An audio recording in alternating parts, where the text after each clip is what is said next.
I'm going to tell a story then, because I love stories. Okay, so this one has an official title. It's a famous Zen koan story.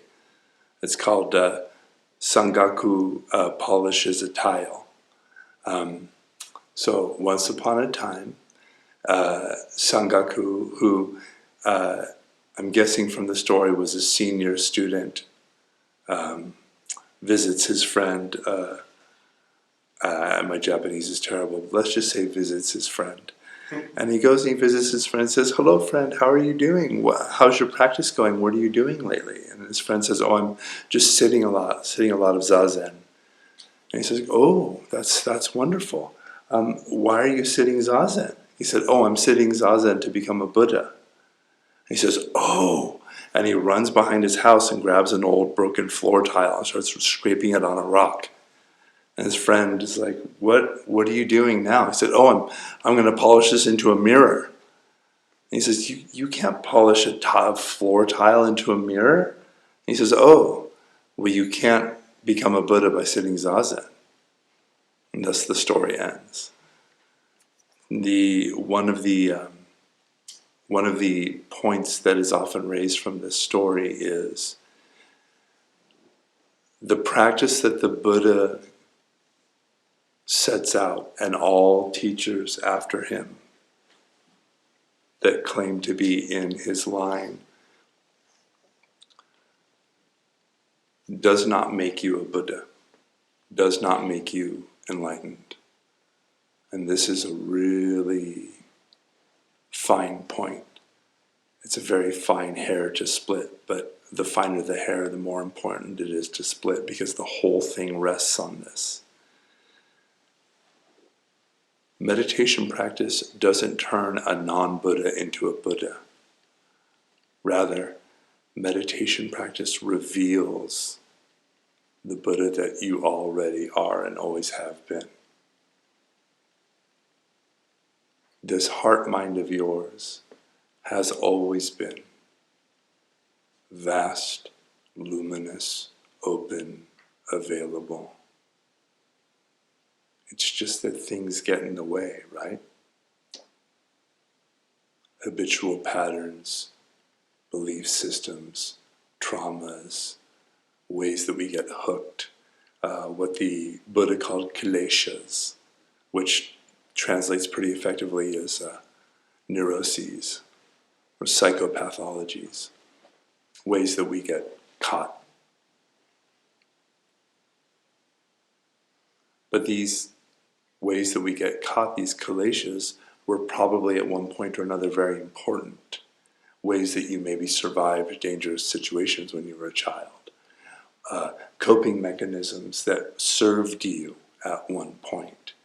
But the problem with the way our neurobiology works is we get into these ruts and these patterns, and then every time we encounter a stressful situation that's close enough, the right prefrontal cortex jumps in and says, "Aha, I know what to do here." And then we run this old pattern, this old tape. And this goes all the way from the most basic of we look out from our senses into the world, and the world is immediately chopped into self-other, self-object, and immediately this world of duality arises. This is the origin of samsara. All the way to, when my partner says something challenging and I freak out and then shut down and go, "I see." It's the same kind of thing. We're just running this neuropsychological tape. So the practice of meditation isn't some kind of external thing, some kind of pill to take. Rather, the practice of meditation and the practice, capital P, underlined, writ large, meaning your whole life. Remember, the practice isn't on the cushion, the practice is every single moment of your life. The point and purpose of the practice is to reveal what's already present. And this is expressed in 84,000 different ways, and will look differently for every single person on the planet. But basically, Anytime there is a lessening of stress and suffering, anytime there is an openness, an opening instead of a shutting down, anytime there is an ability to be present to the raw ambiguity of the present moment and staying with it and not shutting down and not running away and not othering, that's the practice. And it reveals what's already present. It reveals the Buddha that you always are, always have been. So,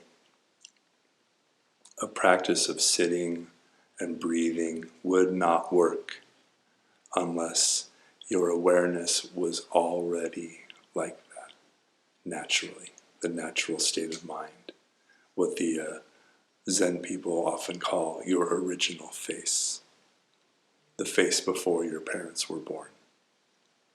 So I just want to invite you to look on your practice that way, that you're not artificially manufacturing a Buddha that wasn't there before. You are actually taking the seat of the Buddha. You are taking the seat of your fundamental goodness and attesting to it. You are opening to the openness that is already you. So